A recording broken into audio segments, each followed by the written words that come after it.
నమస్తే welcome to Magna TV నేను ఆదిత్య.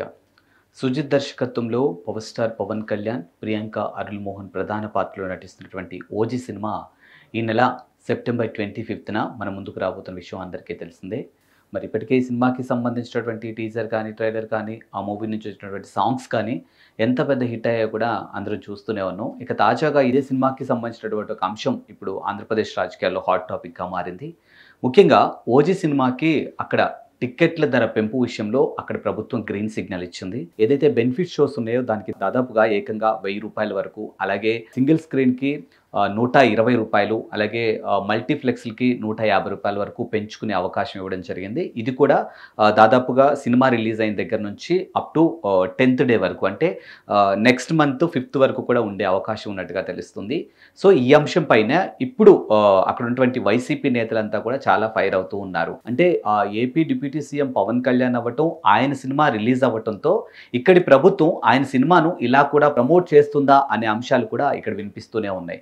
ఎందుకంటే ఆయన డిప్యూటీ సీఎం అయిన తర్వాత వచ్చినటువంటి ఇది రెండో సినిమా. దానికన్నా ముందు హరిహర వీరమల్లు సినిమా వచ్చింది.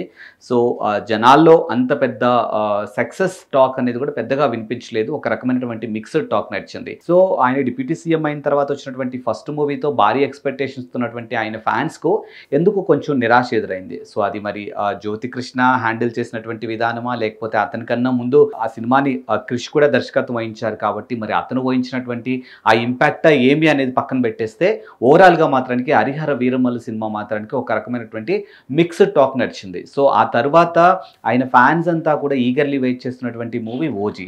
సో మరి ఓజీ కూడా ఎలా ఉండబోతుంది ఏంటి అనే ఒక అంశం మీద ఇప్పుడు ఆయన ఫ్యాన్స్ అంతా ఈగర్లీ వెయిట్ చేస్తున్నారు. అందుకు ఇప్పుడు సినిమాకి సంబంధించినటువంటి అప్డేట్ రావడం జరిగింది. ఇటు టికెట్ల ధర కూడా పెంచే అవకాశం ఉంది. బెనిఫిట్ షో కూడా పర్మిషన్ ఇవ్వడం జరిగింది. సో ముందు రోజు నైట్ అంటే నైట్ మిడ్-నైట్ 1 o'clockకి బెనిఫిట్ షో వేయబోతున్నట్టుగా కూడా దానికి సంబంధించినటువంటి ఏర్పాట్లు జరుగుతున్నాయి అన్నట్టుగా తెలుస్తుంది. సో ఇదంతా కూడా ఆయన ఆంధ్రప్రదేశ్ డిప్యూటీ సీఎంగా ఉన్నారు, ఎట్ ద సేమ్ టైం ఆయన ఒక హీరోగా ఉన్నారు కాబట్టి ఆయన సినిమాని ఈ రకంగా ప్రమోట్ చేసుకుంటున్నారు అనే అంశం ఇప్పుడు ఎక్కువగా వినిపిస్తుంది. దానిపైన చాలా విమర్శలు కూడా వస్తున్నప్పటికీ కూడా power star Pawan Kalyan fans మాత్రానికి మరి పుష్ప 2 కూడా దాదాపుగా 800 వరకు కూడా పర్మిషన్ ఇవ్వడం జరిగింది కదా, 800 పెంచడం జరిగింది కదా బెనిఫిట్ షోల విషయంలో. మరి అది మీకు కనిపించదా? సో ఈరోజు పవన్ కళ్యాణ్ రాజకీయంగా ఉన్నారు కాబట్టి ఆయన టార్గెట్ చేస్తూ ఇలాంటి ఒక ఎందుకు కొంచెం నిరాశ ఎదురైంది. సో అది మరి జ్యోతి కృష్ణ హ్యాండిల్ చేసినటువంటి విధానమా, లేకపోతే అతనికన్నా ముందు పెంచింది కదా, మరి అప్పుడు దాని గురించి ఎందుకు మాట్లాడలేదు అనే మాటలు కూడా ఇప్పుడు వినిపిస్తూనే ఉన్నాయి. సో మొత్తానికైతే పవర్ స్టార్ పవన్ కళ్యాణ్, ప్రియాంక అరుల్ మోహన్ వీళ్ళిద్దరు కాంబోలో రాబోతున్నటువంటి ఈ సినిమా 25th అయితే రిలీజ్ అవబోతుంది.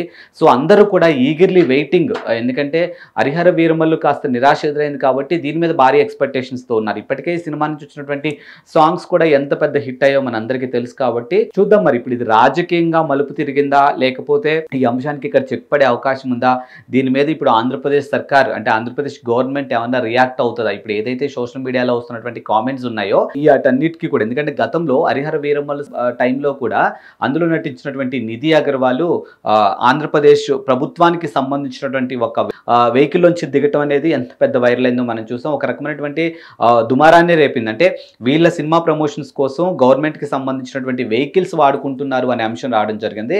మరి ఇప్పుడు దానికి లింకప్గా ఈరోజు ఆంధ్రప్రదేశ్లో మీరు అధికారంలో ఉన్నారు కాబట్టి మిడ్-నైట్ షోస్కి మీకు పర్మిషన్ ఉంటుంది, టిక్కెట్లు పెంచుకోవడానికి మీకు పర్మిషన్ ఉంటుంది, మరి మిగతా వాళ్ళ విషయంలో ఎందుకు ఎలా ఉండరు అనే ప్రశ్నలు ఇప్పుడు ఎక్కువగా వినిపిస్తున్నాయి. కాబట్టి వీటికి సమాధానం మరి పవన్ కళ్యాణ్ గారు కానీ, లేకపోతే అక్కడ ఎవరైతే సినిమా రంగానికి సంబంధించినటువంటి మంత్రి కందుల దుర్గేష్ ఉన్నారో మరి వాళ్ళు కానీ ఎవరు దీనికి సమాధానం చెప్తారు, లేకపోతే దీన్ని జస్ట్ వాళ్ళు మాట్లాడినటువంటి మాటల్ని మాటల్లాగే చూసేసి దీని మీద రియాక్ట్ అవ్వకుండా సైలెంట్గా ఉంటారా ఏంటి అనేది క్లారిటీ రావాల్సింది.